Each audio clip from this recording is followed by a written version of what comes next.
네, 반갑습니다.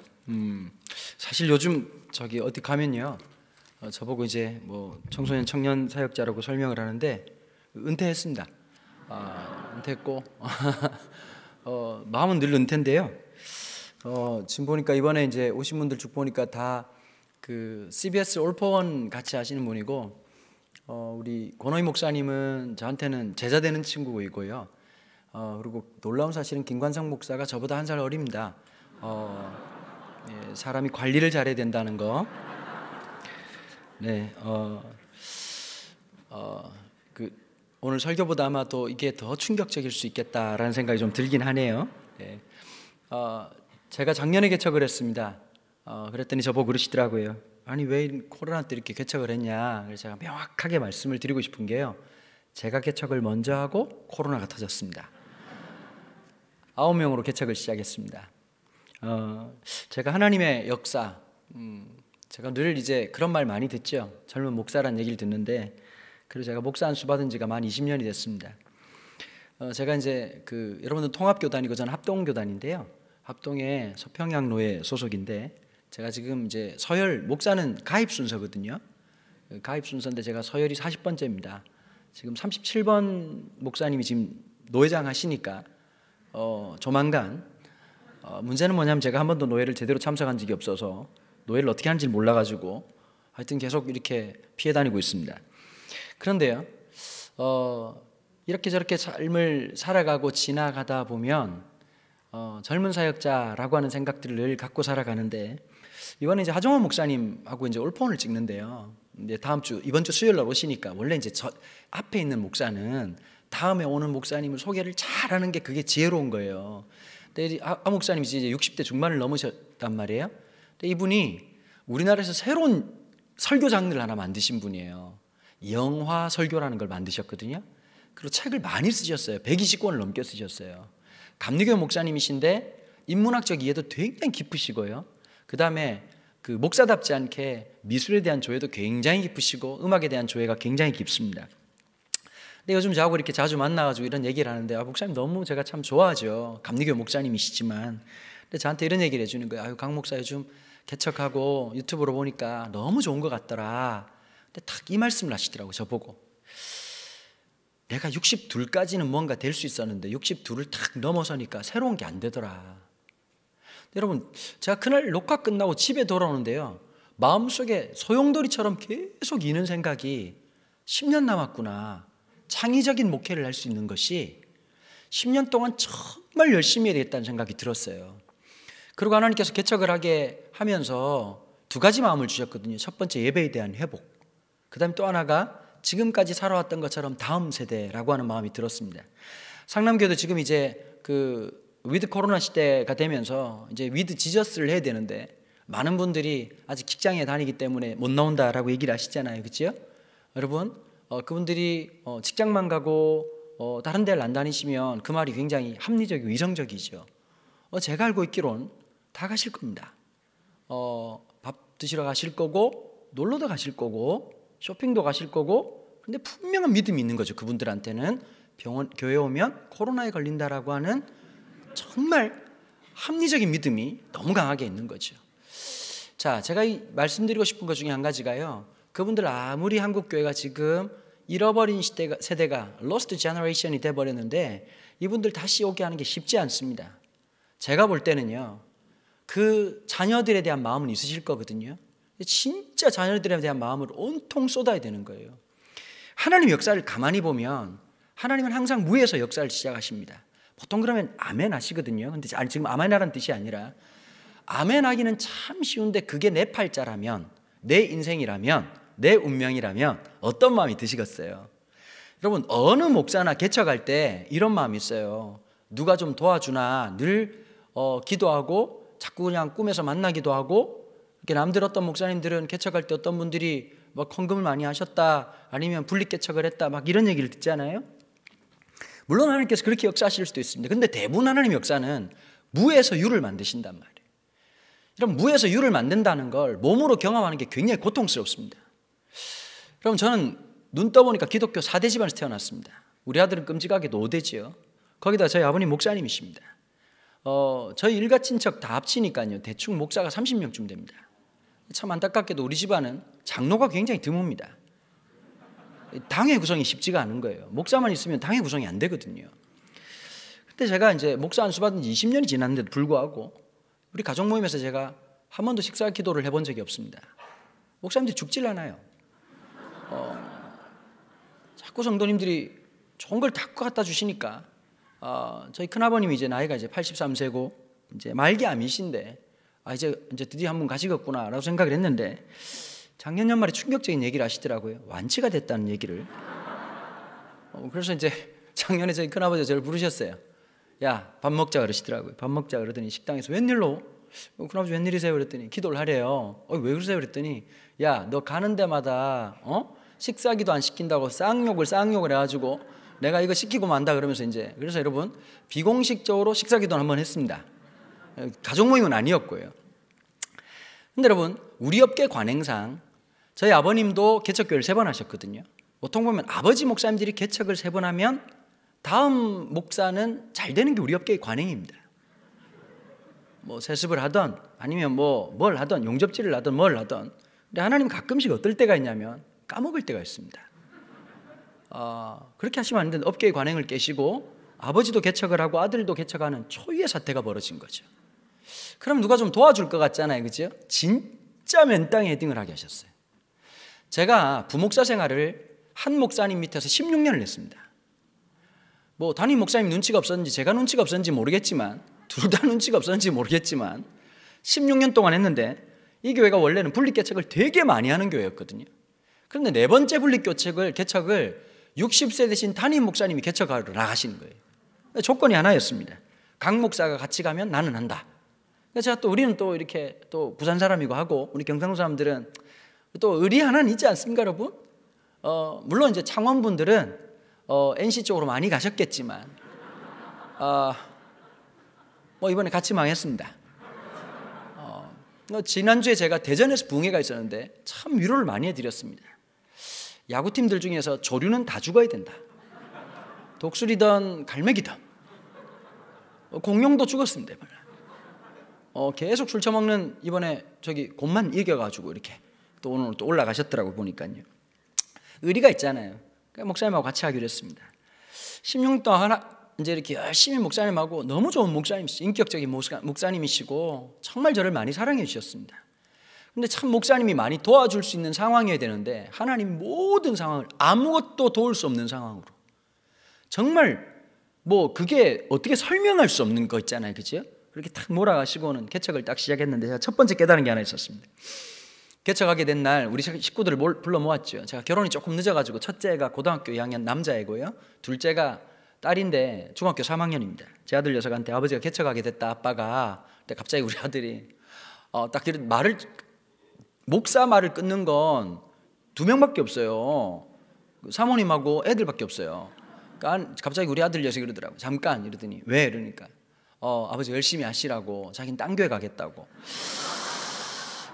개척을 시작하고 첫 번째 경험한 게 뭐냐면 믿을 놈은 아무도 없다 이런 놀라운 이 전통적 클래식 버전의 이 교훈을 얻게 된 거죠.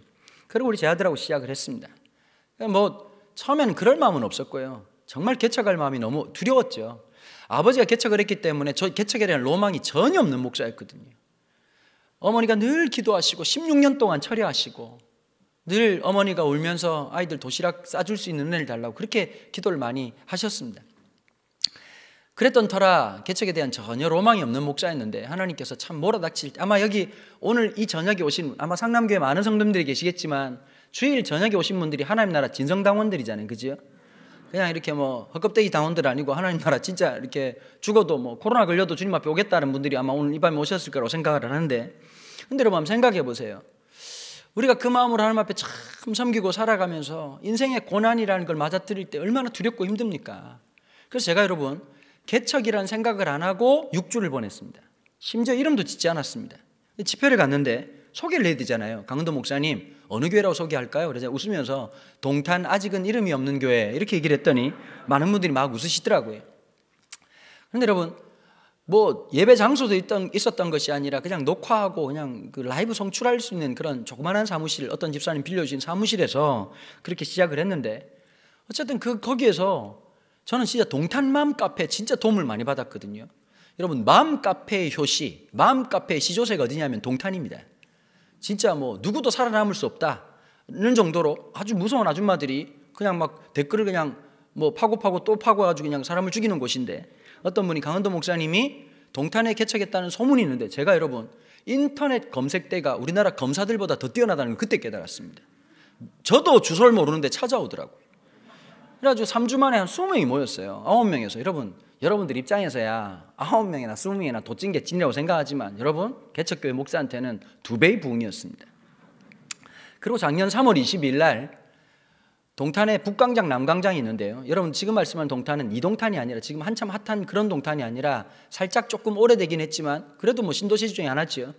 북광장에 후미진 곳의 4층에 처음으로 교회를 오픈하고 시작을 했습니다. 근데 제 마음속에 어땠냐면, 누가 오냐. 여러분들 앉아있는 이 장의자처럼 된 게 아니라 개별 의자 60개를 깔았거든요.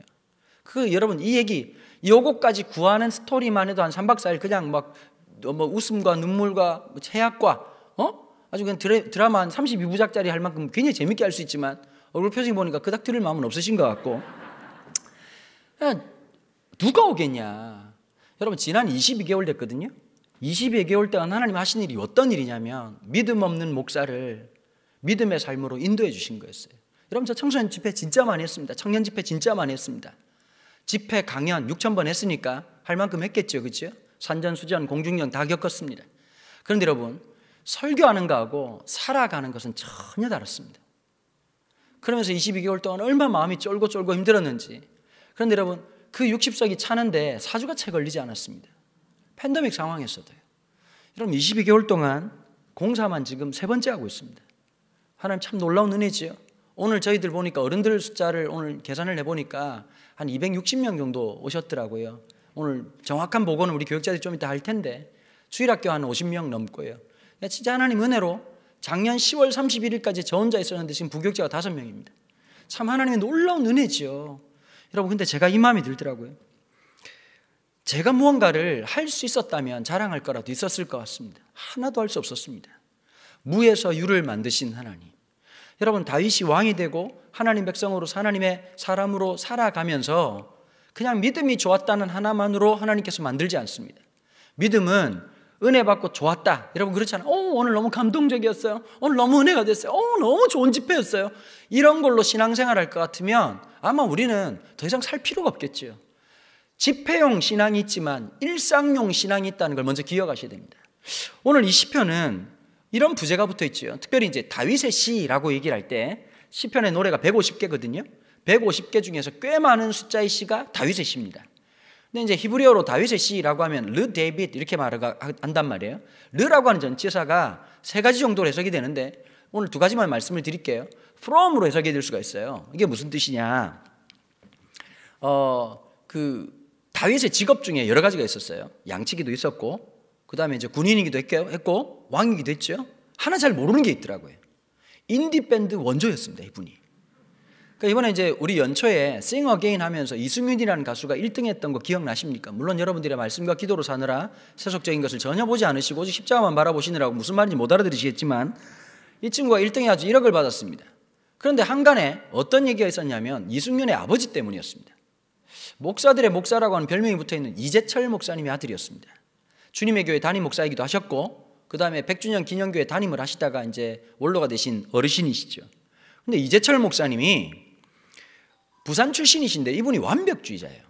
얼마나 완벽주의자면 모든 설교의 토시를 글자를 다 쓰시는 분이에요. 더 대박이 뭐냐? 원고를 100% 암기하고 설교를 하시는 분이에요.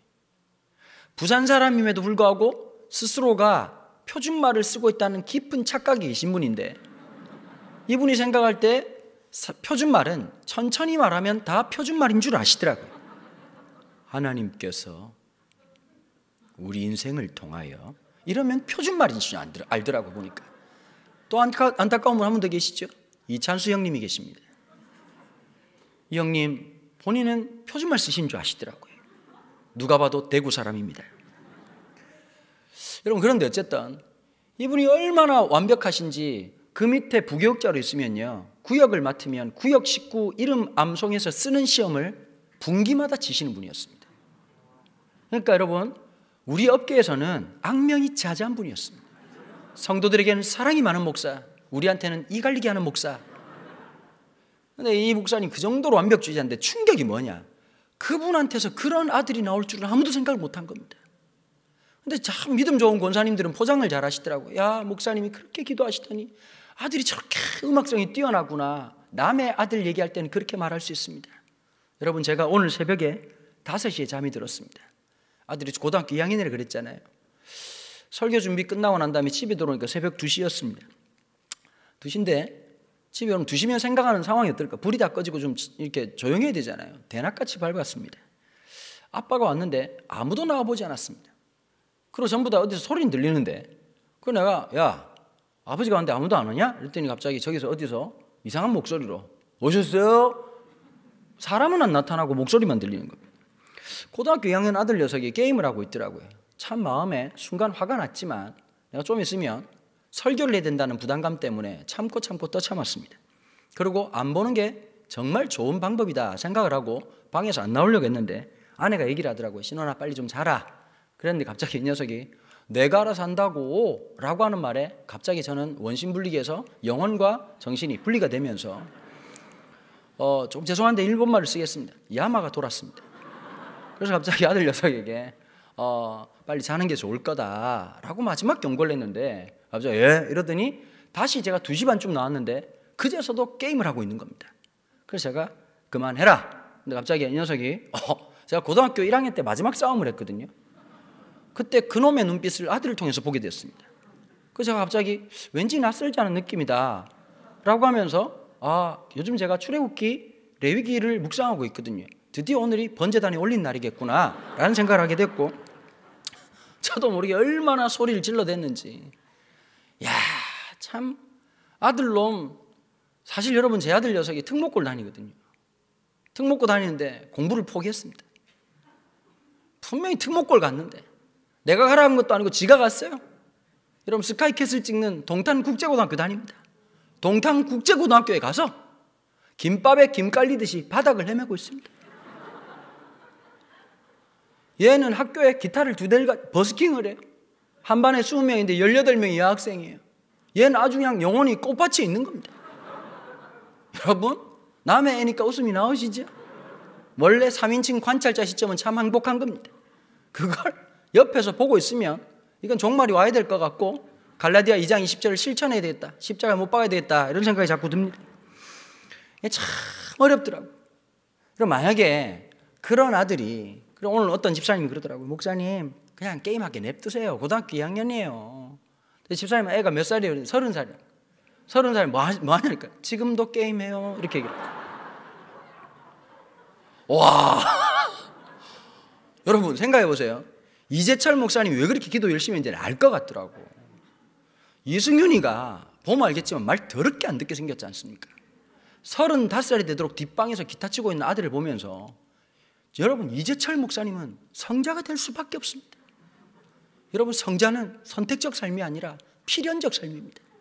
환경과 조건이 받쳐주고 아들 한 놈이 아주 미쳐버려. 35살까지 그러고 있다가 마지막 이번에 올해 안 되면 그만두겠다고 생각하고 나간 프로그램에서 대상을 받은 거란 말이에요. 그분한테 아들이 한 명 더 있습니다. 유명한 유튜버입니다. 유튜버라 그러면 어른들은 잘 모르시죠, 그죠? 청년들이 보면 돈 많이 벌겠네 그러는데, 쉽게 말씀드릴게요. 우리 장로님 권사님들한테 하루 종일 컴퓨터 모니터를 쳐다보고 혼자서 헛소리를 짓거리는 미친놈을 유튜버라고 얘기를 합니다. 그러니 이재철 목사님이 기도와 말씀 외에는 소망이 없었던 게지요. 여러분, 다윗은 노래하는 사람이었습니다.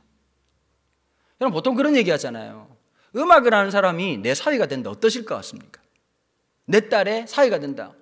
너무 좋아. 난 진짜 노래 너무, 꽃송이가 그래 피었구나. 좋아할 사람. 노래는 좋지만 그놈이 내 사위가 된다면 쉬운 일이 아닙니다. 왜 그럴까요? 감성적이라고 하는 게 일상을 못 산다. 무대 위는 아름다울 수 있지만 일상은 쉽지 않단 말이에요. 여러분, 2000몇백 년 전에 한번 생각해 보십시오. 일상이 전쟁인데 다윗이 음악하는 사람이었단 말이에요. 음악한다는 건 굉장히 감성적이고 로맨티스트란 뜻이죠. 그럼 로맨티스트가 전쟁이 될까요?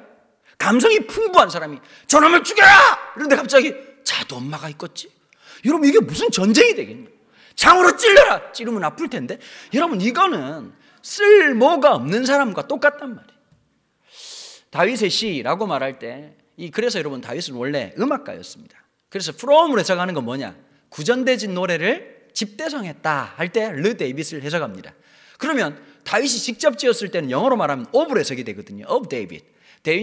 다윗이 직접 지었다. 그럴 때 우리가 알 수 있는 아주 쉬운 방법이 하나 있습니다. 부제를 보시면 됩니다. 오늘 부제를 보면 다윗의 마스길 인도자를 따라 부르는 노래 이러고 이제 쓰여져 있죠. 마스길이라고 하는 말이 교훈이란 뜻이에요. 여러분 요즘 교훈을 어디 찾느냐? 딴 데서 찾는 게 아닙니다. 요즘 청년들을 보니까 녹색창에서 찾고요. 유튜브에서 찾습니다. 하나님인 교훈을 어디 두시느냐? 우리 인생에다 두신단 말이에요. 말은 참 좋지요. 어떤 방식이 마음에 안 들어요. 고난을 통해서요. 항상 하나님은 좀 이상하신 것 같아요. 되게 좋은 말을 굉장히 나쁜 방법으로 역사하신단 말이에요. 굉장히 좋은 일이죠. 하나님의 교훈을 우리 인생에 두신다. 고난을 통해서. 이제 말을 잘 못 알아들으시네요. 이 뒤에가 영 기분이 나쁜 거예요. 여러분 고난 좋아하십니까? 가실 때 하나씩 나눠드릴까요? 여러분 그거 좋아할 사람 아무도 없습니다. 그런데 이 다윗의 오늘 52편은 어떤 내용들이냐? 이제 이 내용입니다. 이 다윗이 왕이 됐을 때도 참 놀라웠겠죠. 이제 어떤 이제 학자들 중에 소수의 학자들이 이런 얘기를 해요. 이 사무엘이 베들레헴에 올라가가지고 이새의 아들 중에서 기름 부으러 가잖아요. 근데 거기 초대받지 못한 아들이 딱 한 명입니다. 누굴까요? 다윗이었습니다.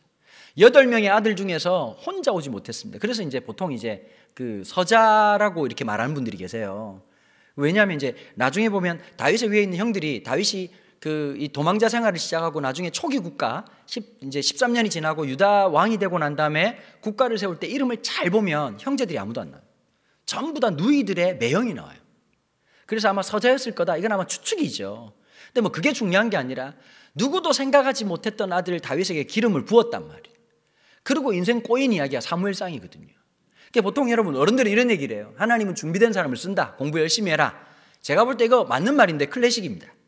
요즘 트렌드에 안 맞아요. 하나님 요즘 어떻게 역사하시냐? 일단 세워놓고 훈련을 시키시는 거예요. 다윗이 여러분 가만 보면 첫 번째 두각을 드러냈던 일이 뭐냐? 엘라 골짜기에서 골리앗과의 전쟁이었습니다. 거기서 잠깐 우리가 드릴 말씀이 있죠. 우리 팬데믹 때 누가 돈을 제일 많이 벌었을까요? 음식점 사장님들이 돈 버는 게 아니라 배달업 하시는 분들이 돈을 제일 많이 벌었습니다. 배달의 민족들, 그렇죠? 사실 성경을 보면 배달의 역사의 원조는 누구였냐면 다윗이었습니다. 아버지 이새가 형님들 3명이 전쟁터에 끌려가지고 급식이 제대로 안 돼가지고 곡식을 갖다 주고 도시락을 갖다 주라고 하는 특명을 받고 최초의 배달의 역사에 앞장섰던 것은 다윗이었습니다. 그래서 우리가 나중에 브랜드 하나 만들면 좋을 것 같습니다. 다윗의 후손들 아버지의 뜨거운 가슴까지 날라드립니다. 전쟁터도 전화만 주시면 달려가겠습니다. 이 거룩한 마음으로 갔는데 누구를 만났느냐? 이 당시 여러분 싸움을 도두는 자, 소위 말하는 이 싸움을 도두는 자였던 골리앗이 40일 동안 하루에 2타임씩 골리앗 쇼타임을 했거든요. 오전에 한번 저녁에 한번 골리앗 쇼타임이라고 했는데 이 참 만나기도 쉽지 않은 시간에 하필이면 도시락 갖다 줬다가 누구를 만났냐? 골리앗 쇼타임에 걸렸던 거지. 골리앗이 40일 동안 아침 저녁으로 했던 얘기가 뭐냐? 여호와 하나님을 비방하는 것이었습니다. 왜냐하면 그 당시 전쟁은 신들의 전쟁이었기 때문이죠. 이스라엘의 하나님을 비방하는 것, 우리 신이 훨씬 더 세다라는 걸 강조하는 것. 두 번째는 이스라엘 군대가 그야말로 오합지졸이었단 말이에요. 그 당시에 왕은 있지만 부족 국가의 형태를 띠고 있는 상황이었고 거기다가 블레셋은 철기 문화가 꽃을 피고 있었던 반면 이스라엘은 이제 청동기를 벗어나가지고 겨우겨우 블레셋에서 철기 농기계를 수입하고 있는 상태였던 터라 경제적으로도 굉장히 열악한 그런 상황에 놓여져 있었습니다. 그러니까 쉽게 말하면 군복도 제대로 없이 변변찮은 무기도 없이 전쟁을 하겠다고 하니까 블레셋 입장에서 보면 이거 진짜 게임도 아닌 거지요. 근데 그 얘기를 듣자마자 사람들이 40일 동안 어떤 현상이 있었느냐? 사람들의 마음이 물처럼 녹았다. 이렇게 사무엘서는 보고하고 있지요. 여러분 제가 한번 여쭤보겠습니다. 40일 동안 물리적으로 골리앗이 한 명이라도 죽였나요? 한 명도 죽이지 못했습니다. 여러분 놀라운 건 골리앗이 40일 동안 그렇게 활약했음에도 죽인 사람은 아무도 없었는데 사실은 사람들의 마음이 물처럼 다 녹아버렸습니다. 여러분 인생 골리앗의 문제 우리는 늘 경험하고 살아갑니다. 새옹지마처럼 이 문제 끝나면 저 문제가 나타나고 이 문제가 끝나고 나면 저런 문제가 나타나죠. 그죠? 여러분 늘 살아가면서 똑같은 문제가 우리 속에 끊임없이 찾아옵니다. 여러분, 그런데 이 골리앗의 문제 앞에서 우리가 기억해야 될 사실이 있죠. 인생의 홍해 앞에서, 인생의 요단강 앞에서, 광야 같은 인생 앞에서 우리가 하나님 앞에 한 번 더 질문을 던지는 거죠. 하나님, 왜 나의 인생에 이런 어려움을 주십니까? 여러분, 여기에 분명한 하나님의 이유가 있다고 저는 생각합니다. 하나님의 질문은 딱 하나죠. 너는 이 골리앗 앞에서, 너는 이 홍해 앞에서, 너는 이 광야길 앞에서 너는 나를 누구라고 말하니? 좀 전에 우리가 몇 주 전에 지난주지요, 우리가 종교개혁 기념주의를 지났는데요. 이 종교개혁에서 참 중요한 게 하나 있죠. 이 캐톨릭에서는 일대 교황을 누구라고 생각하지요? 베드로라고 생각하지 않습니까? 특별히 이제 마태복음에 보면 예수님이 이런 질문을 하면 제자들에게 사람들이 날 누구라고 하느냐? 그랬더니 앞다투어서 제자들이 엘리야라고 합니다. 선지자와 같다 합니다. 이런저런 얘기를 하는데 예수님이 뼈 때린 얘기를 하시는 거죠. 너희는 나를 누구라고 하느냐? 늘 헛소리해가지고 욕만 돼지게 먹던 반장이었던 베드로가 그날따라 뭘 잘못 먹었는지 주는 그리스도시요 살아계신 하나님의 아들이시니다 라고 얘기를 합니다. 예수님도 깜짝 놀라셔가지고 베드로야, 네 머리에서 나올리는 만무하고 성령님이 알게 하신 거다. 그 말이 그 말입니다. 그러고 난 다음에 예수님이 이런 말씀을 하시죠. 내가 너 위에 내 교회를 세우겠다. 그리고 너에게 네가 땅에서 매면 하늘에서도 매일 것이요 땅에서도 풀면 하늘에서도 풀릴 거다. 이렇게 얘기를 했습니다. 자, 이 본문을 가지고 캐톨릭 교회는 굉장히 중요한 교회론의 근거를 삼습니다. 여러분, 캐톨릭의 이 모든 이 성당은요, 헌금을 하고 나면 일시적으로 모든 헌금 보고와 집계가 어디로 가냐면 로마 바티칸으로 들어갑니다. 왜냐하면 거기가 본점이니까요. 그런데 이 본점인 예배당을 뭐라고 부르냐? 성 베드로 성당이라고 얘기를 합니다. 그리고 하늘에서 보면 땅에서 매면 매일 것이고 하늘에서 매일 것이고 땅에서 풀면 할 것이라고 해가지고 위에서 보면 열쇠 모양으로 만들어져 있고요. 그 거대한 바티칸 성당 맨 중앙에 뭐가 있냐면 너무 놀랍게도 베드로의 묘지가 있습니다. 이 무식한 새끼들이 베드로 위에다가 예배당을 세우는 겁니다. 베드로가 부활하기가 굉장히 부담스러운 상황이 된 거죠. 자, 그렇다면 우리 개신교는 어떻게 생각할까요? 개혁주의는 어떻게 생각할까요? 너 위에라고 말할 때 베드로라고 생각하지 않고 베드로의 신앙 고백, 주는 그리스도시요 살아계신 하나님의 아들이십니다라고 하는 신앙 고백 위에 세워진 것이 교회라고 믿는 것이죠. 여러분, 제가 왜 이 말씀을 드리냐면 주님은 우리에게 원하시는 게 사도신경 주기도문을 잘 외우는 것을 원하시는 것이 아니라 진짜 우리의 신앙 고백을 듣기를 원하시거든요. 너는 이 골리앗 앞에서, 너는 이 홍해 앞에서, 너는 이 요단강 앞에서, 너는 이 광야길 앞에서 나를 누구라고 말하느냐? 나를 누구라고 얘기하느냐? 여러분, 그런데 누구도 맞추지 못하고 눈앞에 뭐만 보였을까요? 골리앗만 보였어요. 그런데 이 다윗이 뭐라고 말하느냐? 이렇게 말하죠. 저 할례 받지 못한 놈이 감히 여호와 하나님을 비방하고 하나님의 군대인 이스라엘 비방해 저놈의 목을 치면 왕이 어찌할 것인가? 여러분, 기적은 어디에 있을까요? 다윗이 골리앗에게 물맷돌을 던질 때 기적이 있었다고 생각하신다면 여러분들 신앙 수준은 한참 어린 겁니다. 이미 기적의 시작은 어디서부터냐? 하나님이 원하셨던 정답을 다윗이 고백하는 겁니다. 여러분들이 문제 앞에서 문제를 묵상하는지 문제가 보다 크신 하나님을 바라보시는 건지 그게 너무너무 중요한 일입니다. 아마 이제 며칠 전에 고노이 목사가 왔죠. 제가 고노이 목사 고등학교 2학년 때 처음 봤습니다. 집회를 왔었어야 무슨 말인지 알아들을 텐데, 고노이 목사가 대학교 1학년 때쯤 어머니가 돌아가셨다 그래가지고 제가 장례식에 간 적이 있었습니다. 근데 제가 뭐라면 전도사였고 이랬으니까 얼마나 장례식을 많이 갔겠습니까? 들어갔는데 우리 쪽 장로하고 굉장히 다른 분위기가 연출되었습니다. 아버님이 스님이셨습니다. 친구분들이 다 하나같이 머리를 미시고 같은 옷을 입으시고 손이 심심했는지 이상한 주사를 돌리고 있었습니다. 그리고 돌아가신 어머니가 무당이셨습니다. 여러분, 친구분들이 눈빛이 예사롭지 않았습니다. 방금 짝돼서 내려오신 표정으로 저를 째려보기 시작했습니다. 너무 놀라운 것은 아버지는 스님, 엄마는 무당, 아들은 전도사라고 하는 굉장히 종교적인 집안이었습니다. 그리고 우리 권 목사님 보면 다리에 고등학교 2학년 때 사고가 엄청나게 나가지고 지금 이분이 원래 상급 장애인이시거든요. 근데 이 다리에 한 230반을 이렇게 기운 자국이 있어요. 트럭하고 부딪혀가지고. 근데 제가 기억이 나는 게 있어요.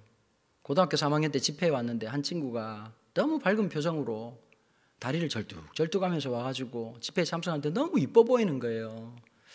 그리고 그 선교단체에서 지금은 호영호재하면서 이렇게 지내고 있는데, 여러분 참 그 좌절과 상실감 속에서 하나님이 그 삶을 인도해 나가시는 엄마가 4명이에요. 생모가 누군지도 기억을 못해요. 두 번째 어머니가 대구 살 때 7살 때 천식이 있었는데 밤새 기침을 한다고 얼마나 애를 피가 나도록 때렸는지 그 아픈 추억을 그렇게 갖고 있던 아이였어요. 근데 여러분 그런 하나님의 사람이 수많은 긍휼을 통해 가지고 제주도에서 대안학교를 하고 그 아이들을 만날 때마다 그 심령 속에 새롭게 하시는 놀라운 역사. 여러분 우리 안에 있는 그 신앙의 고백이 우리의 삶에 있을 때 이런 이적과 기적이 드러난단 말이에요. 여러분 우리가 믿음을 가질 때 놀라운 화학적, 생물학적, 인격적 변화가 막 일어납니다. 관점이 변해요. 시각이 변해요. 시선이 바뀌어요. 그리고 시야가 열려요. 어떻게 될까요? 사람들은 다 크기에 놀랐어요. 골리앗의 크기에. 근데 믿음을 가지고 딱 보니까 다윗 입장에서 달라지기 시작하는 게 하나 있어요. 남들과 다른 관점. 우와 겁나 크네. 더럽게 크네. 썩을 놈 새끼. 여러분 물맷돌 돌린 입장에서는 관역은 크면 클수록 명중률이 높아집니다. 대충 던져도 맞겠다.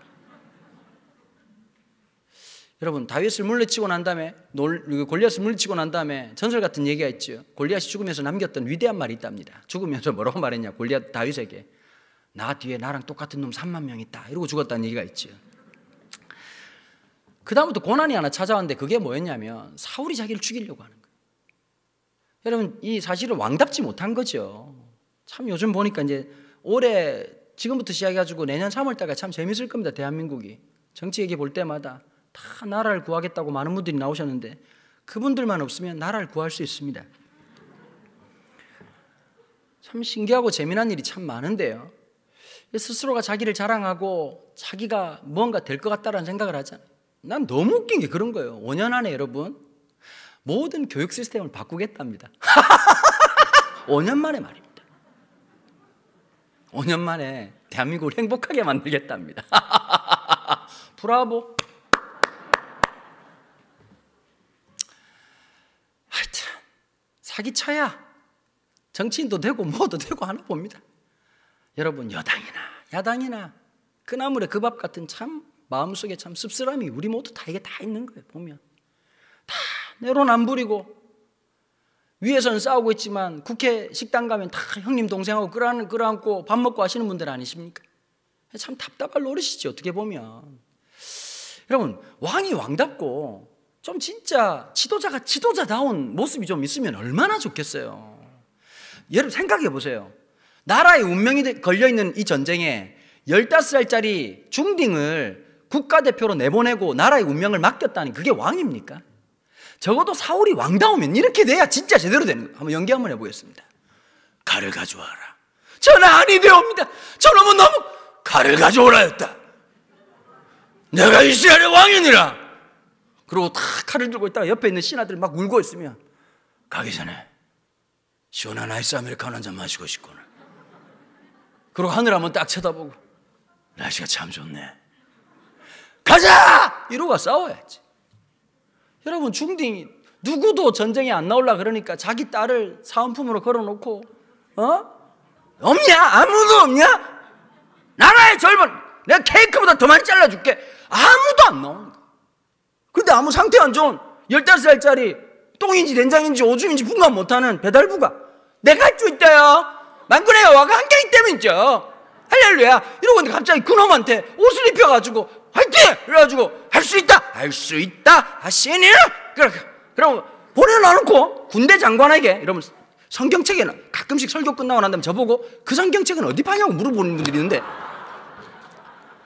이 재미난 성경을 겁나 재미없게 해서 그렇지 여러분 이거 무지하게 재미난 겁니다. 이거 다음에 한번 이제 있으면 사무엘상하 한번 후려먹기 그 다음에 열왕기상하 뻐개먹기 이런 거 부흥회 한번 하면 잘할 수 있는 자신인데 썩 부를 마음은 없으신 것 같고 어쨌든 간에 옆에 보고 군대 장관만 물어보는 거예요. 저놈은 누구냐? 그랬더니 하는 말이 군대 장관 잘 모르겠는데요. 그러고 났더니 민심이 완전히 돌아서가지고 어떻게 말하지요?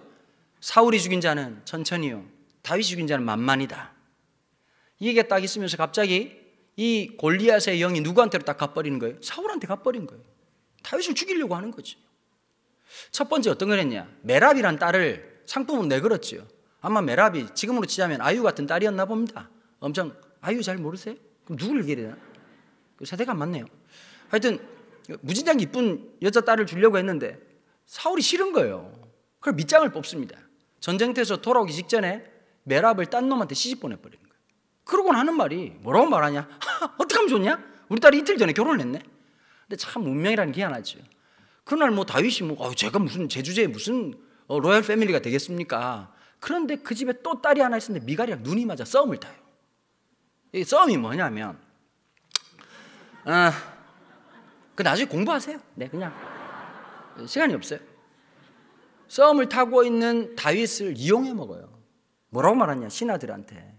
이게 미치는 거예요. 다윗을 죽이고 싶은데 신하들을 말리는 거예요. 지금 잘못 손댔다가는 지금 국민들이 지금 들고 일어날 판이니까 촛불혁명이 일어날 것 같으니까 절대 그렇게 하시면 안 된다. 그러니까 막 사울이 미친, 저놈을 죽이고 싶은데 나보고 어떻게 하란 말이야? 전하, 좋은 방법이 있습니다. 무슨 말이야? 이게 봐. 결혼식 지참금을 가져와야 되는데 딱 보니까 여러분, 목자라고 하는 말이 지금으로 말하면 일용직 노동자 이런 뜻입니다. 듣보잡 같았던 다윗이 로얄 패밀리가 되기에는 감당할 수 없는 지참금을 없으니까 사울이 불러요. 내가 보자니 너 완전히 빈 껍데기인데 내가 퉁친다, 자비를 베푼다. 왕께서 원하신 건 아무것도 없다. 딱 하나다. 블레셋에 들어가서 장병들 100명을 죽였다는 증거를 가지고 와라. 여러분 한번 생각해 보세요. 지금 블레셋의 분위기가 어떨까요? 다윗이 골리앗을 죽고 난 다음에 때려잡자 다윗이라고 하는 플랜카드가 곳곳에 걸려 있고 군사훈련 시스템이 다 바뀌어 있는 거예요. 대가리를 숙여라. 그러다가 골리앗이 골로 갔다라고 하는 얘기를 들으면서 돌피하는 운동을 열심히 할 때입니다. 웃을 때 같이 웃어주는 센스가 필요합니다. 그런데 지금 자칫 잘못했다가는 마치 선교사가 IS 본부로 길을 잘못 찾아 들어가가지고 그분들이 잡아가지고 목을 잘라드릴까요? 물에 빠져드릴까요? 이런 상황인데 사람이 사랑을 하면 맛이 갑니다. 눈이 맛이 가요. 여러분 결혼 언제 해야 되느냐? 서로 막갔을 때 결혼해야 됩니다. 정신이 바로 들었을 때 하면 안 돼요. 여러분 결혼하고 난 다음에 영화를 3개를 찍는다 그러죠. 그래서 처음에 결혼하고 6개월 지나면 결혼은 미친 짓이다라는 영화를 첫 번째 깨닫게 됩니다. 두 번째 영화를 또 만나게 되죠. 적과의 동침 이런 영화를 깨닫게 되고 마지막으로 굉장히 신학적인 영화인데 악마를 보았다라고 하는 영화를 보게 됩니다. 결혼한 사람만 웃을 수 있는 깊이 있는 얘기입니다. 여러분 그런데요, 미갈하고 썸을 타니까 도무지 이 사랑하는 감정이 없으니까 100명이 뭐겠습니까? 그런데 하나님께서 역사하셔가지고 100명이 아니라 200명을 잡아온 증거를 가져온 거예요. 거기다가 점점 밑이 날뛰면서 용사들을 막 보냅니다. 닌자들을, 용병들을 불러가지고 다윗을 죽이라고 얘기하죠. 미갈과 결혼하고 난 다음에. 근데 미갈이 눈치가 되게 빠른 거예요. 아무래도 닌자를 보낼 것 같으니까 광주리에다가 자기 남편을 달아보내서 도망치키고 난 다음에 자기 집에다가 밀집으로 인형을 만들어 놓고 있는데 참 신기한 게 있어요. 사람들을 보냈단 말이에요. 그럼 죽여야 되잖아요. 그런데 뭐라고 얘기하느냐? 내 남편이 지금 감기에 걸렸다. 그럼 돌아가요. 여러분 이걸 알아야 돼요. 야곱이라는 말 아시죠? 야곱이 발 뒤꿈치란 뜻이거든요. 근데 우리는 이상한 거예요. 발 뒤꿈치가 못 돼서 양말 신을 때 발 뒤꿈치 잡아야지. 그러면 공중부양으로 신을 수도 없는 노릇이고. 이게 그레코 로만 철학을 모르면 이런 얘기를 하는 거예요. 그레코 로만 철학에서 제일 중요한 게 이분법이거든요. 이분법인데 이분법이라는 게 쉬워요. 하늘이 있으면 그러니까 나 같은 놈이 교수를 해야 돼요. 그 다음에 이제 남자가 있으면 여자가 있고 영혼이 있으면 육체가 있죠. 이분법의 핵심이 뭐냐? 상위 개념과 하위 개념이 있어요. 그런데 이걸 사람 몸에도 적용을 시키는 거예요. 이게 스포츠도 들어가고 수화기도 들어가요. 스포츠에 들어가면 올림픽의 가장 오래된 종목이 레슬링이죠. 레슬링의 가장 원시적 종목이 그레코 로만형이라고 했어요. 그레코 로만형은 배꼽 아래를 건드리는 순간 탈락이에요. 왜냐? 그 사람들은 하체를 건드리는 것 자체를 굉장히 비신자적 행위, 가장 야비한 행위로 생각했던 거예요. 그러니까 하체를 잡는다는 것은 말이 안 된다는 것이죠. 기사정신에서 어긋나는 거예요. 이게 수학에 들어가면 어떻게 될까요? 반올림 반버림이 되는 거예요. 자, 그런데 기사들이 왔다가 아프다 그러니까 다시 돌아가요. 사울이 묻죠. 죽였냐? 그놈을 죽였냐? 갑자기 하는 말이, 전하, 갔는데 다윗이 많이 아픈데 이 아픈 놈들 가서 죽여야지. 수단과 방법을. 실패합니다. 그 다음에 어떻게 되느냐? 아들 요나단에게 얘기하는 거예요. 너 똑바로 정신 차려. 저놈을 죽이지 않으면 필경 저놈이 우리를 죽이고 왕이 될 거야. 근데 계속 얘기하는 게 뭐냐? 요나단이 왜 그렇게 생각하십니까? 어떻게 보면요, 참 사울도 안 된 사람이에요. 그렇게 다윗을 미워하는데 자기 딸이 사랑에 빠져 결혼을 해. 아들놈은 정신 차려야 되는데 성경에서 우정이라는 얘기를 할 때 빠뜨릴 수 없는 두 대명사 같은 인물이 다윗과 요나단 할 때 그 요나단이 바로 사울의 아들 아니겠습니까? 이게 마지막 장면에, 이것도 무지하게 재미난 내용이 다 생략하고, 마지막 장면에 요나단이 급히 다윗을 만나가지고 빨리 도망가! 우리 아버지가 지금 3,000명의 병력을 이끌고 너를 죽이려고 하고 있단 말이야. 빨리 도망가! 마지막 포옹을 하는 장면이 다윗과 요나단의 마지막 작별 장면입니다. 그러고는 3일 길을 걸으마 날 살려라 그러고 밥 한 그릇 제대로 못 먹고 미친 듯이 도망을 가고 잠만 숨 못 자고요. 어디까지 갔느냐? 노브 광야까지 갑니다. 노브에 아히멜렉이라는 제사장 공동체가 있었거든요. 여러분 3일을 굶었어요. 3일 동안 자지도 못했어요. 얼마나 배가 고팠겠어요. 그러니까 아히멜렉에게 와서 밥을 달라고 얘기하는 거예요. 여러분 성경책은 문어체로 됐어요. 이게 그 오징어 친구 문어가 아니라 그럴 문자로 써가지고 이 성경을 참 있게 보시려면 구어체로 바꾸셔야 되는 거예요. 이 구어체로 하자면 여러분 다윗이 제사장님 배가 많이 고프군요. 3일 동안 아무것도 먹지 못했더니 공복감이 굉장히 심한데요. 먹을 게 없을까요? 라고 얘기했겠냐고. 우리 경상도 다윗 한번 만나보시겠습니까? 여여 보소 먹을 거 없는겨 뒤질 것 같습니다. 오래간만에 고향하니까 되게 좋네요. 진짜 서울 애들 무슨 말인지 못 알아듣는다? 20년 전에 서울 경기도 올라갔는데 고3 애들 보고 얘들아 되지 않니? 그랬더니 어디다 갖다 대요? 이러더라고요. 대다는 게 뭐예요? 그러길래 너네들 잘 모르는구나. 힘들다 정말 힘들다 최상급이 대다 이렇게 얘기하는 거라고. 너네들이 국어를 제대로 못 배웠구나 이렇게 얘기를 했던 적이 있습니다. 여러분 그런데 참 안타깝게도 먹을 게 똑 떨어졌다는 거예요. 있긴 있는데 너는 못 먹는다. 레위 지파 중에서 제사장만 먹을 수 있는 진설병밖에 없다. 그런데 여러분 사실은 다윗이 살짝 거짓말을 하죠. 내가 사울 왕의 긴급한 명령을 받고 달려오느라고 먹을 것도 아무것도 준비하지 못해가지고 있는데 이것은 여호와의 전쟁이라서 나와 함께하는 자들이 여자와 가까이 하지 않았고 성결을 얘기하는데 아히멜렉도 사실은 좀 알았던 것 같아요. 눈치가 없는 사람이 아니었거든요. 그래서 어떤 신학자들은 이런 얘기를 해요. 다윗의 거짓말이 아니라 어쩌면 아히멜렉을 생각한 어떤 오히려 그런 마음이 담겨 있는 거다. 그거 가지고 막 학자들끼리 싸우고 제일 답답한 게 있어요. 천국 가서 물어보면 돼요. 그런 거는 지금 죽은 다윗을 깨울 수도 없는 노릇이고 천국 가서 그때 같이 커피 한잔 하면서 하나 물어볼 게 있다고. 그때 무슨 마음으로 이렇게 뻥쳤냐 그러면 그게 그런 게 아니 이러고 그때 저자직강으로 들으면 되지.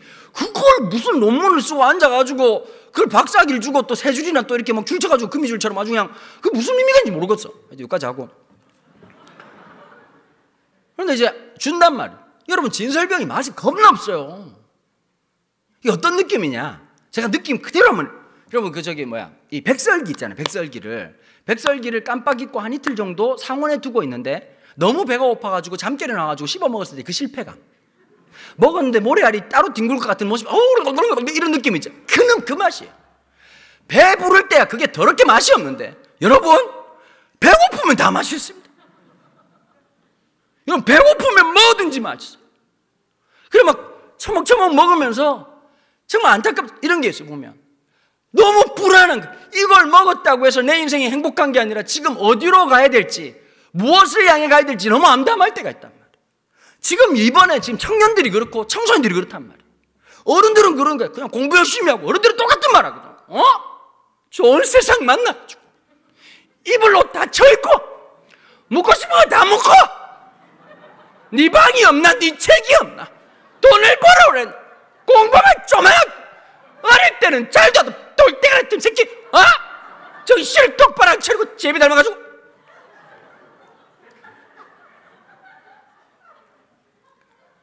답답하죠.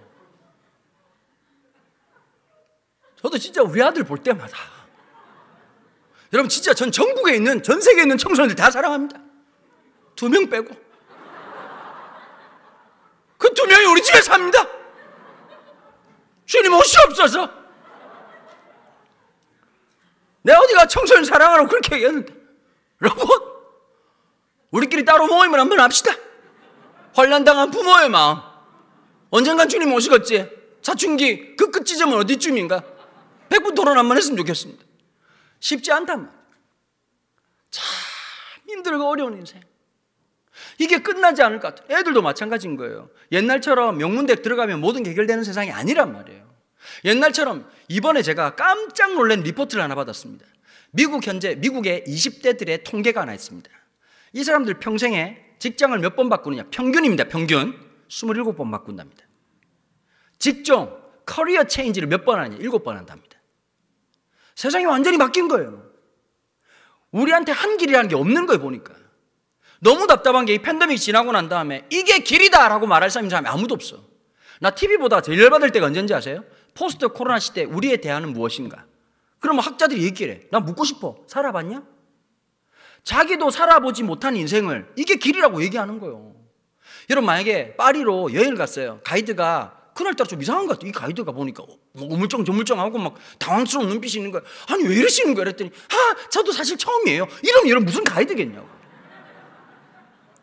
지금 상황이 그렇다는 거예요. 이게 길이라고 말을 못해.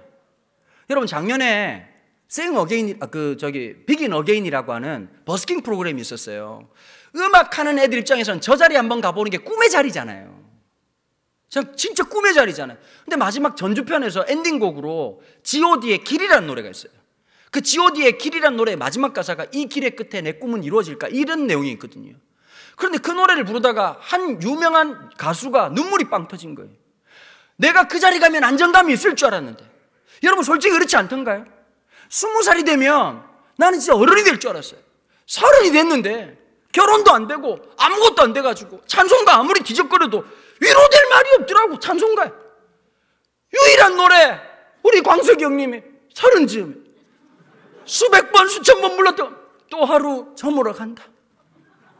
머물러 있는 청춘인 줄 알았는데 40살 되고 50살 되면 안정감 있을 줄 알았습니다. 솔직한 말씀 드릴까요? 교회가 부흥되니 참 좋겠다고 말하는데 매일 매 순간이 살아난 판 걷는 것 같습니다. 매 순간 사람들이 끊임없이 물어봐요. 목사님 어떻게 하죠? 저도 잘 모르겠습니다. 그럴 때마다 일단 있어봐라 말은 하지만 골이 터질 것 같고 없던 공황장애가 생길 것 같고. 여러분, 쉽지 않은 일이 너무 많아요. 수많은 문제 앞에서 당황하고 무언가 누가 내 인생에 길이 좀 되셨으면 좋겠다는 생각이 진짜 많이 들 때가 있어요. 예수님 하신 말씀 중에서 제일 위대한 말씀 한마디만 하라면 저는 이렇게 말하고 싶습니다. 나를 따라오너라. 예수님의 그 확신에 찬 말씀, 나를 따라오너라. 다윗이 눈물을 훔치고 난 다음에 아히멜렉에게 부탁을 합니다. 무기도 하나만 좀 있으면 주십시오. 여러분, 엘라 골짜기에서 이 노업이라는 광야가 3.8km밖에 안 떨어져 있어요. 여러분, 마지막 골리앗이 죽을 때 어떻게 죽게 되죠? 다윗의 돌을 맞고 죽은 게 아니라 마지막 목이 잘리는 것은 자기 칼에 목이 잘립니다. 자, 골리앗의 칼이라는 게 굉장히 상징성이 있죠. 성경에 보면, 사무엘상에 보면 얼마나 무거웠는지, 길이가 얼마였는지 엄청난 중량을 나타내고 있는 그 칼이 누구한테 들어왔다고요? 다윗이 들게 되었고, 소년이었던 다윗에 들어졌던 이 골리앗의 칼은 하나님의 전능성이라는 것이 어떤 것인지 가시적으로 보게 하는 놀라운 이적의 상징 같은 것이었습니다. 그 심벌 같았던 골리앗의 칼을 누가 보관하고 있었냐면 아히멜렉이 보관하고 있었고, 그 아히멜렉이 가지고 있던 그 칼을 다윗에게 주는 장면을 오늘 52편 위에 보면, 에돔인 도액이 사울에게 이르러 다윗이 아히멜렉의 집에 왔다고 그에게 말하던 때에 라고 말을 하고 있는 거죠.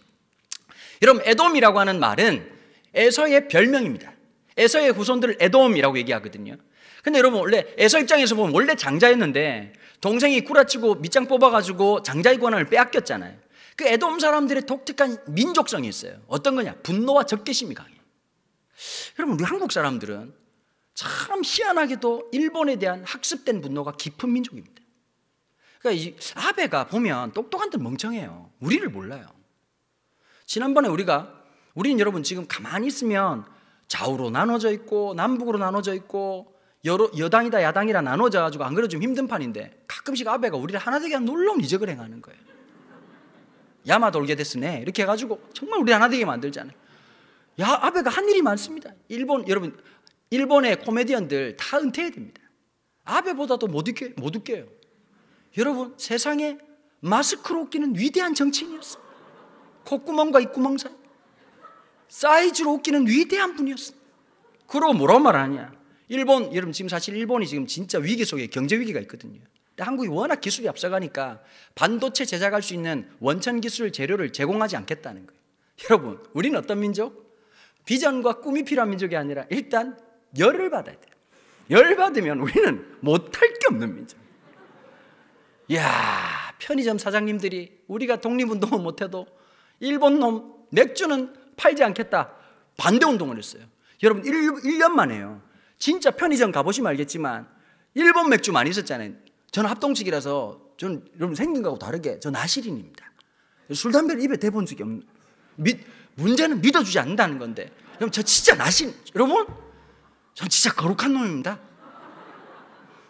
그런데 밤에 TV 보면 그때 이런 게 있었잖아요. 막 일본 맥주 광고를 하면 왠지 봐도 청량감이, 먹어보진 않았지만 시원, 뭐 갑자기 막 뭐 아살 뭐 이런 거 나오고 아주 막 알면 웃으면 안 되는데 이게 웃을 분위기 아닌데. 그런데 갑자기 여러분 일본 맥주를 금지했는데 어떤 일, 1년 만에요. 판매율이 얼마나 급감했냐면 97.8% 줄었다. 우리 민족 대단하죠. 그것보다 더 대단한 반응이 있었습니다. 2.2% 어떤 놈이 처먹었노? 이런 민족이 우리 민족. 여러분 이번 올림픽 보면서 마음이 편안하지 않았습니까? 관중이 없다는 게 이렇게 마음이 편안한 적 없습니다. 여러분 20개월 동안 팬데믹에 너무 힘들었는데 기쁜 소식이 있었죠.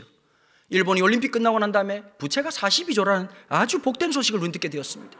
우리는 왠지 알 수 없게 일본에 대한 적개심이 이렇게 커요. 마치 비슷하게 에돔 사람들이 그랬단 말이에요. 에돔 사람 도액은 이 당시에 이스라엘 이 정치적 지형도 안에서 보면 한 자리를 할 수가 없는 사람입니다. 그런데 한번 여러분 이 도액이 얼마나 머리가 똑똑하냐. 자, 우리가 볼 때는 미친 왕이지만 실질적으로 왕적 권한을 갖고 있는 건 사울이었고, 사울이 누구를 싫어해요? 다윗을 싫어하는데 다윗을 지금 누가 돕고 있어요? 제사장 권력인 아히멜렉이 돕고 있어요. 여러분 이 정보가 돈이 될 것 같지 않습니까? 그래서 바로 사울에게 갑니다. 전하, 다윗이란 놈을 찾고 있자. 그 새끼 어디냐? 아주 쥐새끼 같은 놈. 흥분하지 마옵소서. 그를 돕는 세력이 있습니다. 그럴 줄 알았다. 그놈들이 누구냐? 아히멜렉 제사장 공동체 85명을 다 데리고 옵니다. 그러고는 고초를 하다가 드디어 아히멜렉이 입을 열지요. 내가 그에게 먹을 것을 주었고 칼을 주었어. 그런데 사울이 화가 나가지고 왜 그런 일을 했느냐? 근데 아히멜렉이 이렇게 얘기하죠. 직언을 합니다. 전하, 다윗이 뭘 잘못했습니까? 전하야말로 신앙을 회복하십시오. 하나님이 신이 떠났다는 것을 왜 어찌 모르신단 말입니까? 사울이 뚜껑 열려가지고 저놈의 목을 쳐라! 신하들 중에 한 명도 안 나서는 거예요. 모든 신하들이 아히멜렉이 하나님의 종인 줄 알았던 거로 두려워하여 아무도 손을 못 대고 있을 때 망나니 같았던 이 도액이란 놈이 85명의 무고한 제사장들을 단칼에 대학살을 벌입니다. 근데 이 자리에 아히멜렉의 아들이었던 아비아달이 있었는데요, 구사일생으로 기적같이 살아남아가지고 도망을 쳐서 다윗이 숨어있는 동굴에 와서 이 사실을 알립니다. 이 사실을 듣고 난 다음에 적었던 불렀던 노래가 바로 금방 읽었던 시편 52편입니다. 그러니까 여러분 처음에 읽어보면 무슨 뜻인지 잘 모르셨죠? 제가 볼 때 이렇게 설명을 잘해주는 목사가 잘 없습니다. 재미지 않습니까 여러분? 그러니까 1절에 보십시오. 포악한 자의 내가 어찌하면, 도액을 위시한 그렇게 살아가는 세상에 진짜 이상한 인간들을 얘기하는 거죠. 내 혀가 심한 악을 꾀한다. 3절 내가 선보다 악을 사랑한다. 간사한 혀요. 쭉 이런 얘기를 하는 거예요. 그런데 여러분 여기서 7절 8절이 백미입니다. 7절 한번 보실까요? 이 사람은 하나님을 자기 힘으로 삼지 아니하고 오직 자기 재물의 풍부함을 의지하며 자기 악으로 스스로 든든하게 하던 자라 하리로다. 여러분 믿음 없는 사람들의 공통된 특징이 하나 있어요. 여러분 교회 안에서 참 짜증나는 사람들이 누군지 아세요? 아유 하나님 은혜죠. 그러고 그 다음부터 자기 자랑하는 사람들입니다. 저는 우리 교회 성도님들 보면서 참 고마운 게 있어요. 여러분 기존 교회에 있다가 개척교회 온다는 것은 자기가 살아왔던 모든 삶의 마일리지를 포기하고 왔다는 뜻이거든요. 그동안 줬던 축의금이 얼마고 부조금이 얼마인데 그걸 다 버리고 하나님 나라 백의종군 해가지고 왔다는 뜻이거든요. 그러니까 저희 교회는 7년 동안 직분 없게 하기로 했습니다. 우리 합동측 헌법에 보면 장로의 이제 그 권한이 장로가 할 수 있는 될 수 있는 그 근거가 뭐냐면 무음 7년입니다. 그러니까 우리 교회가 7년이 안 됐기 때문에 무음한지 안 한지를 알 수가 없어요. 그래서 우리가 하나님 나라 백의종군 하자. 그거 뭐 중요하겠냐? 뭐 권사다, 집사다, 이게 뭐 중요하겠냐? 그게 이제 물론 이제 나이 있는 분들은 아직 그게 잘 안 돼가지고 저희들이 불러드립니다만은, 근데 여러분 살아가면서요 참 안타까운 길은 거예요. 마지막까지 하나님 은혜를 얘기를 해야 돼요. 제가 장례식 하다가 한 번씩 이럴 때가 있어요. 마지막 발인 예배할 때 고인의 양력을 발표해 주잖아요. 고인께서는 몇 년 몇 월 며칠 어디 태어나셔가지고 어느 학교를 졸업하시고 주식회사 삼성에서 어떻게 임원으로 지내시다가 몇 년 몇 월 무칠 어떻게 해가지고 돌아가셨다. 이제 마음으로 웃기는 거예요. 좀 죄송합니다. 버릇없는 놈이 이렇게 얘기를 해서. 왜 제가 참 마음을 우스웠냐면 그거 천국에서 통하겠나? 여러분, 고린도전서에 보면 사도 바울이 그리스도인들의 정체성을 이렇게 얘기해요. 세상에서 무명하나 하나님 나라 유명한 자요.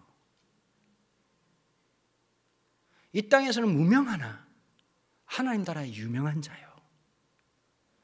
저희 할아버지 할머니 초등학교 근처에도 못 가신 부모님들입니다. 근데 저는 할아버지가 얼마나 주님을 사랑하고 주님께서 얼마나 그 할아버지를 사랑했는지 너무 잘 아는 사람입니다. 우리 할머니 지금도 생각하면 너무 고마운데요. 참 우리 할머니 참 신기해. 찬송가를 그렇게 많이 안 외워서도 옛날 어른들이 신기하죠. 한 곡만 족쳐라 이런 법칙이 있어가지고 어릴 때부터 네 줄을 가까이 하게 하면 보면 옛날 찬송가는 악보가 없었어요. 프리스타일이죠. 프리스타일. 교회마다 달라. 네 줄을 가까이. 내가 그때 느낀 게 숨은 언제 쉬나 이런 참 놀라운 생각이 있었는데 늘 할매는 네 줄 가까이. 근데 4살 때 네 주가 뭔지 뭘 합니까? 처마에 달려있는 매주만 봤지. 그래 너무 우리 할매는 매주를 왜 저래 좋아하노? 힘들 때마다 우리 할머니는 이게 교회에 있는 건지 마당을 닦는 건지 방을 닦는 건지 하다가 그 9명 자식들 생각할 때마다 마음이 헛헛하고 힘들 때마다 주여 그러다가 또 기도하시다가 또 찬송 부르시다가 기도하시다가 아무도 우리 할매를 몰라요. 여러분 제가 초등학교 6학년 때 우리 할머니 돌아가셨거든요. 할머니 마지막 임종하는 장면을 보면서 내가 그때 뭘 확신했는지 아세요? 천국은 있다는 놀라운 확신을 했어요. 뭐로 확신했느냐? 할머니가 마지막 돌아가신 임종 장면인데 진짜 우리 할머니 평생 화장도 한번 안 해본 할머니인데요. 얼마나 평안하고 얼마나 이쁜지 할머니 얼굴 속에서 천국의 기쁨이 무엇인지 초등학교 6학년 때 깨달았다니까요. 내가 그때 깨달은 게 하나였어요. 세상에서는 무명한 자나 하나님 나라 유명한 자예요. 여러분 자기 권력이 단주라는 거예요. 자기 힘이 다 잔주라는 거예요. 하나님이 잠시 맡기신 거예요. 잘 써야 돼요. 여러분 내가 머리가 똑똑한 게 아니에요. 하나님이 그렇게 좋은 머리로 하라고 주신 거예요. 하나님 나라 공공재라고. 여러분 제가 말을 잘하는 거 제가 잘하는 게 아니라 하나님 주신 은사예요. 유전자 몰빵이죠. 어떤 사람 나보고 그러더라고. 목사님 전두엽이 혓바닥에 달린 것 같다고. 내가 동의해요. 똑같은 말도 정말 더럽게 재미없게 하는 사람들이 있거든 보면. 책을 100권 읽었는데 무슨 말인지 못 알아듣게 하는 사람도 있고 우리 같은 놈은 밤정만 읽어도 마치 열쪽인 것처럼 놀랍게 말하는 사람이에요. 여러분 제가 예수님을 나의 구주로 만나고 내 삶이 주님의 주인 뜻대로 살아가기 시작하니까 이렇게 하나님의 의로움을 살아가지. 여러분 내가 인생의 주인 잘못 만났으면 반사기꾼 되지 않았겠습니까? 좋은 땅이 있습니다. 좋은 땅. 이번에 따끈한 거 있어요? 여러분 하나님 거예요. 내 거 아니에요. 그게 청지기 정신이 우리에게 맡기셨다. 다윗은 뭐라고 고백하고 있냐? 8절. 여러분 그러나 나는 하나님의 집에 있는 푸른 감람나무 같으며. 여러분 그러나가 없으면 이 세상은 기울어진 운동장이에요. 여러분 억울하잖아요. 어떤 사람 태어날 때 부잣집에 태어나가지고 아무 근심 걱정 없이 살아간단 말이에요. 태어나 보니 엄마가 너무 기뻐해. 네 이름으로 드디어 통장을 만들 수 있게 되었구나. 마이너스 통장 만들고 힘들고 어렵고 나는 왜 이런 집에 태어나야 되고 나는 왜 이런 역경을 만나야 되고 나는 왜 이런 가정에서 살아야 되고. 여러분 애들도 마찬가지예요. 엄마들 할아버지들 자꾸 그런 거예요. 공부 열심히 해. 하고 싶은데 안 돼요. 하면 되지가 아니라 여러분 잘 들어야 됩니다. 공부는 유전자예요. 애들이 뭔 잘못이 수학을 왜 못할까요? 엄마 아빠가 진실의 밤을 가져야 돼. 솔직히 얘라 너 어떻게 했냐 하니까 사실 구구단부터 위기가 찾아왔어요. 그래서 서로 얘기하고 초등학교 6학년 때 어떤 미친놈이 정사각형에다 럭비공 그 넓이 구할할 때부터 너무 심이 떨리고 중학교 때 인수분해하다가 인생이 분해될 뻔하고 그 인생이 그때부터 도탄이 일어났다 이렇게 얘기를 하는 게 훨씬 빨라. 애들도 그런 거예요. 왜 청소년들이 예수를 안 믿어지느냐? 자꾸 하나님 널 만드셨어. 너를 향한 놀라운 계획이 있어. 거울을 봤더니 깜짝 놀라는 거야. 신경을 너무 안 썼어. 어떤 놈은 너무 잘 만들어가지고 한 번씩 연예인들 보면 얼마나 짜증나. 저는 아무리 먹어도 살이 찌지 않아. 그걸 딱 들으면서 이래서 살인이 나오는구나 이런 마음이 들잖아. 천재들 있어요. 천재들 한 번 보면 우리 친척들이 하나같이 공부를 잘하는 분들이에요. 좀 진짜 우리 사촌 누나 나 중학교 3학년 때 공부하는데 나보고 그러더라. 야 암기 과목을 왜 외우냐? 한 번 보면 기억을 해야지. 돌대가리야. 그 누나가 학원 한 번 안 가고요, 과외 한 번 안 하고 서울대 이과대 수석학교 그랬거든요. 내 바로 위에 있는 사촌형 같은 경우에는 25살에 뉴스 샌대고 의대 교수가 됐어요. 저만 뺐어요. 주님이 저를 버리셨던 거죠. 전두엽을 너무 싼 말로 넣어가지고, 암기력 없고 집중력 없는 중국산 넣어가지고 너무 보급형. 주님이 택배로 보내준다고 하셨는데 기약이 없는 상태에서. 여러분, 애들이 다 그런 마음을 갖는 거예요. 저도 그랬으니까요. 그런데 여러분, 우리의 삶에 그러나가 없으면 참 비참한 인생이죠. 주어진 게 전부고 가지고 있는 게 전부면 참 비참한 인생이지 않습니까? 그러나 나는 하나님 집에 심기운 푸른 감람나무 같으며 나는 영원히 하나님의 인자심을 의지하리로다. 여러분, 다윗이 이런 마음 갖지 않았어요. 아비아들이 찾아와서 내 아버지가 죽었노라고 그 비통해하는 아들을 보면서, 하나님, 내가 뭘 잘못했습니까? 하나님, 내가 뭘 잘못했길래 이 아들의 눈물을 내가 뭐로 닦아주겠습니까? 여러분, 그렇게 신세한탄하고 끝나지 않았습니다. 하나님 앞에 다시 한번 더 고백하는 거예요. 이 아픔을 하나님께서 반드시 눈물 닦아주실 거다. 여러분, 요한계시록에 보면 우리가 천국에 가면 주님이 우리를 인도하시는 코스가 있답니다. 우리를 생명수 강가로 데려가신다는 거예요. 여러분, 이 땅에서 있는 일 우리 다 이해 못합니다. 작년에 제가 너무 좋아하는 형님 목사님이 돌아가셨어요. 김용재 목사님이라고 통합측 목사님인데 정말 다음 세상에 열심히 하는, 제가 개척할 때 제일 많이 힘 실어주고 그랬던 형인데 전화가 왔어요. 밤에 심장마비로 죽었다는 거예요. 장례식 하는데 내 마음이 너무 아픈 거예요. 하나님, 왜 이 형 데려가시는 거예요? 화장터에 갔는데요,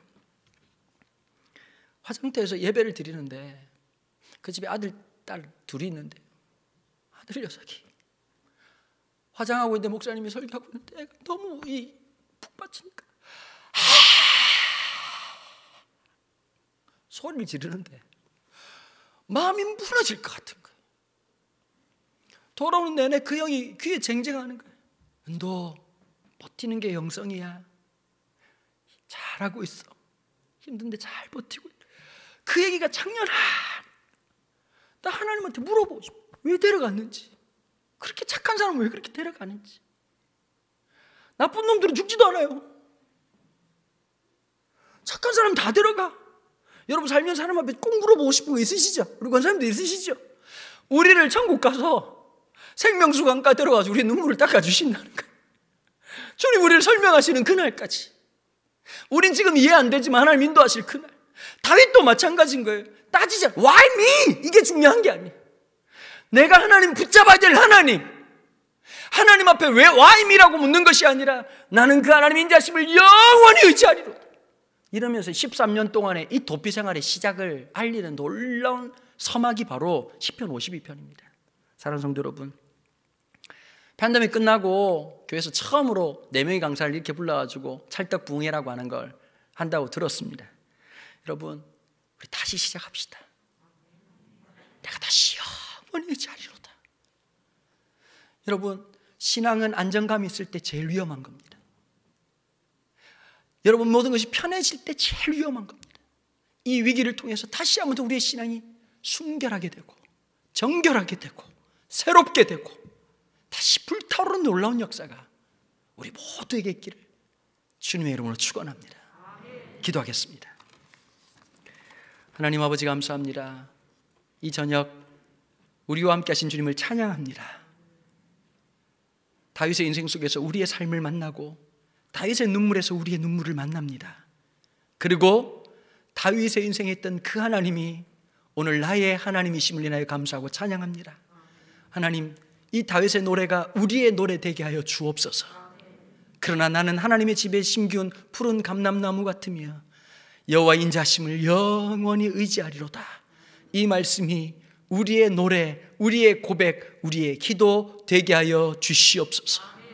오늘 주일 낮에 담임 목사님 하신 말씀처럼 다음 세대가 다른 세대가 되지 않도록 눈물을 흘려 기도하는 부모님들이 일어나게 도와주시고, 하나님, 이 아부 상남교회를 통해서 오고 오는 세대가 주를 나의 하나님이라 고백하고 나의 주라 고백하는 놀라운 역사가 일어나도록 축복하여 주옵소서. 감사와 찬양을 주님께 올려드리며 이 모든 말씀 우리 주 예수 그리스도 이름으로 기도하옵나이다. 아멘.